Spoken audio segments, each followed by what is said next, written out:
Digimon Story Lost Evolution makes some modest improvements over the two previous titles, that being World DS and Dusk and Dawn. And hang on, that's 3. However, it still falls into many of the traps of its predecessors and adds some new ones of its own. Despite the improvements, I'd say it's the weakest of the story series thus far. Using the prior games as a base, it lifts a majority of its design, with the cracks in the foundation more apparent than ever. You'd have a tough time visually telling any of these three apart. They are extremely similar, though I'd say Lost Evolution has a slight edge with a higher graphical fidelity in certain areas and a bit more scene variety. The designs of the human characters are also more stylized. When I saw the new fellas on the title screen, their visuals got my hopes up that we'd see something new and original. Opening to a Japanese festival, the astounding pixel art aided in that excitement, before it all went to shit once you enter the digital world and, realised that nothing ever changes.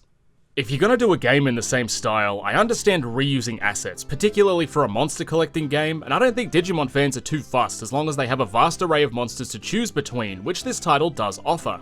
That said, would a few redesigns kill them? A new pose or something? I swear I've stared at these sprites for longer than I've stared at my own reflection. The same goes for the map tiles. While there's definitely some refreshing design here, I'd be lying if I said Lost Evo didn't feel exactly the same as the prior two games. Maps still consist of funneled dead-end corridors packed to the brim with more encounters than you should ever see, and despite the areas being quite compact, you're gifted an encounter once every 5 to 10 steps. It makes sense that a smaller area would have a lower window to encounter foes to ensure that you're receiving enough experience to make progress, but the game's also incredibly easy, and there are far better ways to gain power than, one-shotting hordes of copy-paste monsters from 2 games ago. Fusing Digimon together grants you immense stat increases, training at the farm does too, slapping on some powerful equipment helps, as well as simply moving through the Digivolution tree. Almost any of these things will put you at a point where you can one-shot like 95% of the enemies. Frankly, I'd like to see a game in this style with minimal or no random encounters, where you're forced to use the auxiliary methods to acquire power. That'd be way more interesting than mashing A. Not to mention that as you move around the Digivolution tree, constantly resetting your level to 1, you'll level up at least one of your monsters after almost every encounter, which adds more time to battle, as each monster's stat increases are displayed individually. Stages have obstacles now, which function like HMs from Pokemon. You've got fountains to dive in to access submarine locales, trees to cut, rocks to smash. It's all a bit of a joke. And these abilities are Digimon specific, so if you're balls deep in a map and do not have one of these monsters, you gotta leave, get the right guy, and come back through all the random encounters. They are mostly optional and often function as shortcuts, but it's still a pain in the ass. Maps have similar issues with checkpoints, where in any given stage you can stumble upon a warp point that'll move you to and from the Digibase, but to activate these you're required to find a chest that contains the specific keycard for that area. The gate itself is a great signifier for a shortcut, as it's a consistent visual indicator, but having to often backtrack through blend maps to find a random chest with a key is more unnecessary padding. What's wrong with a universal code that opens all the gates when I find them, so instead of being punished for finding a shortcut, I'm rewarded instead, with a shortcut. You could say that it incentivizes map exploration, but I would argue that the map design should be interesting in and of itself and not have to rely on incentives. Now, one of the worst additions is bug plates. These are discs dropped from enemies which must be repaired and can then be slotted into the Digivolution tree. As per the story, it's been ripped up and has to be manually fixed. The way you go about this is battling monsters until they drop the bug plate you're after. This happens quickly, they're not super rare, then you take them to the Digilab for repair, which involves a 30-second to 2-minute minigame wherein you patch holes, scrub dirt, and break down accumulated crystals to make them usable. Some require you to complete, but most don't. Regardless, you still have to wait the full period if you don't complete them, and then after you're done, they're selected from a separate menu and manually slotted into a specific monster's tree. This is necessary to restore most of your access to Digivolutions, practically everything above Rookie.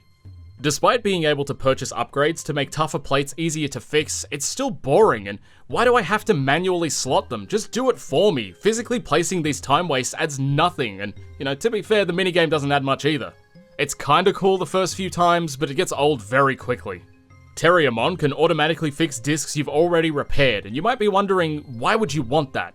Well, you need to grind for tamer points, and repairing discs rewards you with 100 points for a perfect fix, with any excess time being added to the tally. Terriermon doesn't receive time bonuses, and sometimes gets it perfect, but if you're happy to wait 20 seconds for his animations, it's free tamer points.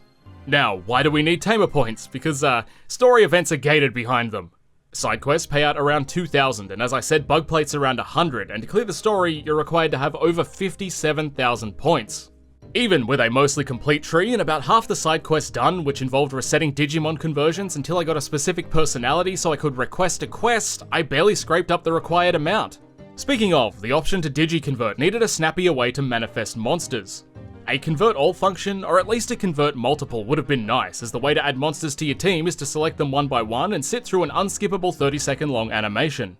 Digivolution is much the same, where any Digi or De-evolution requires you to sit through the entire cutscene every single time, no skipping allowed, plus it strips equipment.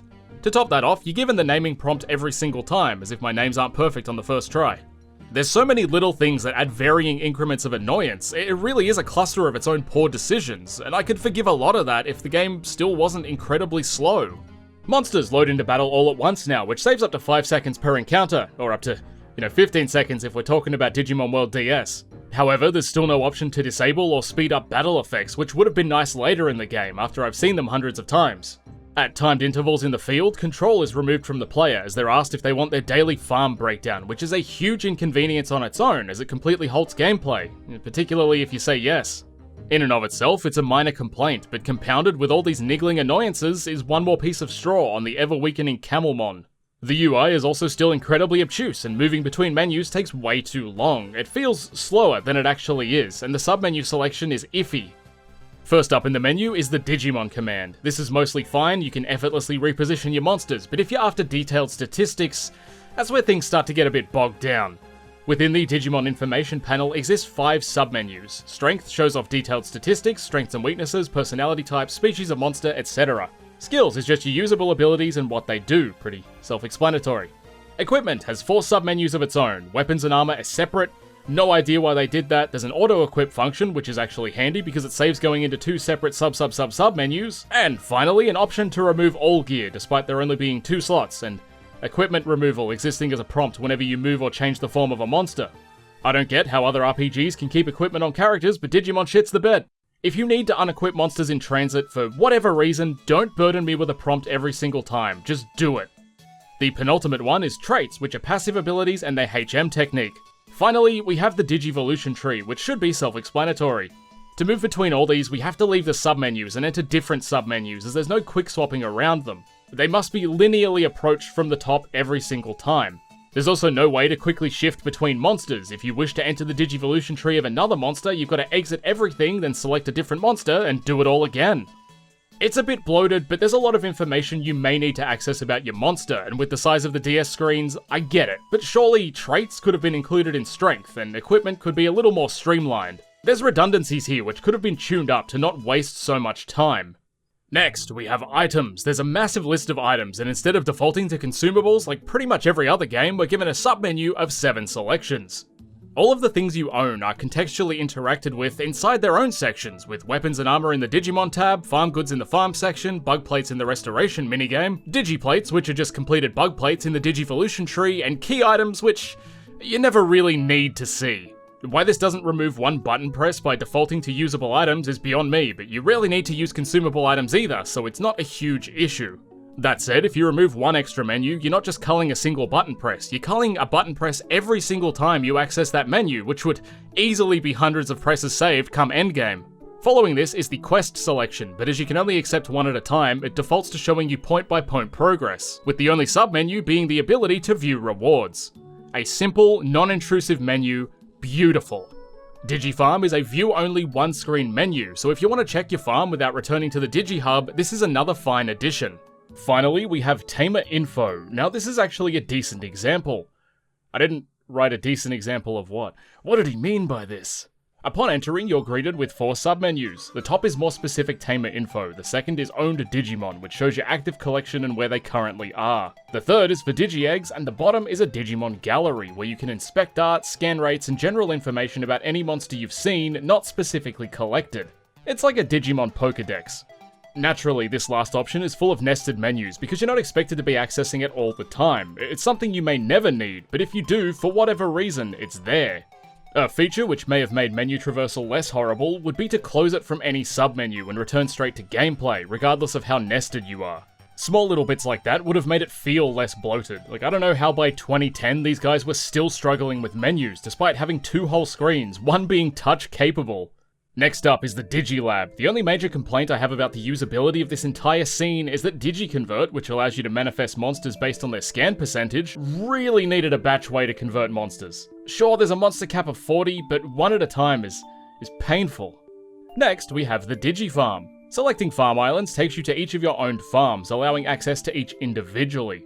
Upon entering, you're given 3 primary menus: Move, which allows you to go back, Digimon, which allows for interaction with the farmed monsters, and Farm Island for customizing the area itself. These have similar issues with the monster equipment sub-menus, though they are interacted with far less often, and if you're like me, barely at all, so it's a lesser issue. I can forgive it. Talking to the monsters themselves sucks if you're using the camera, but you can press the L or R buttons to snap between them, which makes it a breeze. I don't know why this wasn't used in other menus, but I'm just glad it's present here. So far, traversing the menu has been slow, but not painful. However, back a few menus is where this changes. Upon entering, we're given a list of all currently owned monsters and what space they occupy. Whether they're in the active party, out doing chores, or in the farm, this is where you shuffle them all around. If I want to move a monster to the farm, for example, I have to select it, press move, then switch to the farm tab and hover over a blank slot, going through 2 prompts. The first for confirmation, and the second if they have any attached equipment. Say I want to remove all 6 boys from my party, I've got to do it 6 times front to back, not to mention all the monsters I'd have to take out of the farm to make room. You can directly move over a monster to trade places, but I don't see why there wasn't just an extra option with a dedicated button, like press X to move to farm or press Y to move to party. Maybe even split the move option into 3 separate commands so I don't have to manually place my dudes and can quickly and effectively send them where they need to be with a single action. This wouldn't be such an issue if they took advantage of the aforementioned touchscreen. Being able to drag and drop monsters would have been far easier. And do we really need the confirmation text box saying Digimon has been moved? Surely if I can see the list and I've already input the command to move the monster, I will know when it's moved. So that's my issue with all the menus, broken down by menu in unnecessary detail, so we all understand exactly where I'm coming from. Interacting with this game is slow, but it didn't have to be. Whoever penned the story is about as slow as the menus, as despite a strong, intriguing start that had me legitimately invested, it quickly becomes an idiot's plot, meanders and retreads those idiotic beats, and then settles on best friends killing God with the power of friendship. The opening's a bit generic. It's got kids getting blasted to the digital world, but it immediately escalates with a nefarious group of ne'er-do-wells who are killing Digimon and destroying Tamer's Digivices. A group called the Selectors want to defrag the entire world, restoring it to an earlier point or some shit, which is not even what defragging does, but who cares? Anyway, we're subject to a few encounters with these Selectors, and watch as ostensibly defenseless monsters are broken down into data, which, I don't know, seems like they're being killed to me. I know that Digimon don't technically die, and even here it's revealed they're not killed, but it seems like a harsh, irreversible punishment for existing. Though after sitting through Lost Evolution, I would consider doing the same.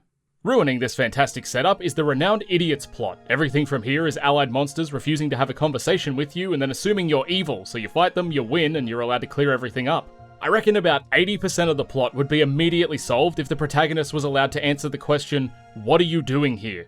It almost bounces back once former Tamers are established as having to take refuge in a city after their Digivices were confiscated by the Selectors, but it fumbles that too by using them to justify the Idiot's plot. Both people and Digimon are constantly assuming we're the Selectors, despite them being a uniform-clad militia who move in squads, and we have a Digivice and monster friends. Then all your companions run off on their own, despite not having any means of protection, and everyone's brainwashed into working for the Selectors to try to take you down, but you beat them and they return to their senses because... In Digimon World DS, it felt like humans were still a foreign element, not wholly unknown or unwelcome, but a group that still hadn't achieved a sense of normalcy. Dusk and Dawn ruined this by establishing multiple human-based organizations that were comfortable enough to challenge each other to mock battles as a result of a petulant rivalry. Digimon is at its best when the natural forces reject the foreign fleshy ones, and Lost Evolution had the guts to, again, reject the normalized humanity. As the system had tried to expel them by destroying their means of self-defense, all the cards were in play to make an amazing story, but then the devs got up and started pissing all over the table and now the cards are wet and soggy. Speaking of, erasers aren't just destroying Digivices, they're also erasing chunks of the Digivolution tree, which must be manually restored to access. Narratively, it doesn't make a whole lot of sense. I guess you could say that since it's data, it can be altered, but it still seems a little abstract to concretely affect. Like, how can you say that, oh, I changed a line of code and now Agumon can't become bigger? It's very strange. I mean, I guess it makes sense, but it's strange. Naturally, anything even remotely cool comes with major annoyances, and obviously that translates to the bug plate minigame, which I've already been over. So anyway, you waddle through the game for a good couple hours, then it's revealed that you need to beat a series of 4 gym leaders, followed by the Elite Four to become a Platinum Tamer, which will allow you to kill the final bad guy for some reason. The gym sections feel like every other event in the game, where you talk to someone, go and fetch a monster or an item, then return so you can make progress. Gym leaders themselves can be fairly tough, as well as the tournament opponents, but as you fight so many battles and it's quicker to beat them than to flee, by this point you're likely super powerful, borderline unkillable. As the tournament itself is locked behind a fairly high amount of tamer points, this section becomes a huge grind of cleaning up what quests you can access and filling out your bug plate collection. After you painstakingly amass 57,000 points and clear the trials, it's still stupidly easy, and then as a platinum tamer we unlock a secret island to chase down the baddies who were barely present throughout the entire game. The ending sucks, it's generic anime shit, and I don't want to play the post-game stuff, which to my understanding is a couple scattered super bosses and requires grinding for over 100,000 tamer points for a new rank which is purely for stat wanking. I like a little bit of stat wanking every now and again, not that much. When I come out of most Digimon games, I feel that despite the general level of mediocrity, I'm still glad I played it. Each experience offers something to me. With the first story title, I had a new experience that was a bit bloated, but a pretty middle-of-the-road game. With Dawn, I saw that they were capable of improvement and switching it up enough to justify a new game with the same assets, despite my complaints. Lost Evolution, however, made me regret my entire time playing. It feels like a cheap cash grab using the same assets and bloating the fuck out of the game to hit some arbitrary time counter. I don't say this about a lot of games, but if I could take it all back, I probably would. I could have played Survive in that time and had an actual unique experience. As always, thank you for watching, and I'll see you next time. Hopefully I'll be a bit more positive too. Put a big smile on me face.